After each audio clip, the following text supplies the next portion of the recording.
There's a difference between the old JJK and the new JJK in writing styles. The two arcs that represent the old style are the fearsome womb and versus Mahito arcs. In the fearsome womb, there are two competing beliefs: Yuji's belief that you should save everyone equally, and Megumi's belief that you should only save those who are worthy. The plot of the delinquent who killed someone being the victim in need of saving is built specifically to highlight and amplify this thematic conflict. There's a fight, and at the end of the arc, there's a conclusion to their argument, with Megumi meeting Yuji halfway.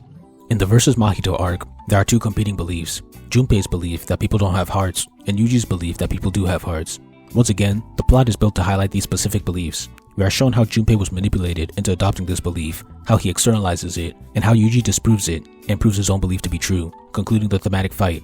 At the end, there's a fight. This is what I call theme-based plots. The plot is built to enhance the themes. This is how a lot of high-level movies are written. This is how early One Piece, Naruto, Bleach, and Fairy Tail were written. This is why I had such high expectations for the story in its early chapters, but then the writing style changed. The Goodwill event has multiple themes in the arc, but the plot isn't built around those themes.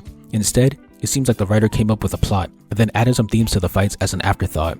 Gojo's past is the last time we come close to a theme-based plot. The plot is somewhat based around Gojo and Geto's competing beliefs, but once it hits Shibuya, themes are just an afterthought. The plot and cool fights come first. Itadori's extermination, perfect preparation, culling game, and Shinjuku showdown are all plot first. Don't get it twisted. Many battle manga, if not all, fall into this trap. Compare Zabuza's themes to Neji's themes. Zabuza believes that ninja are tools. Plot is about him being hired as an assassin and obeying his employer like a tool. It's built around the theme. Neji believes that you can't change who you are from the moment you're born. What is this arc about? A tournament. This theme has to be developed through flashbacks because the plot is mostly unrelated to it. This is one of the biggest weaknesses of tournaments. Bleach showed this issue too. Uryu's first thematic conflict was about proving that Quincy's are better than Shinigami. The plot was built around that.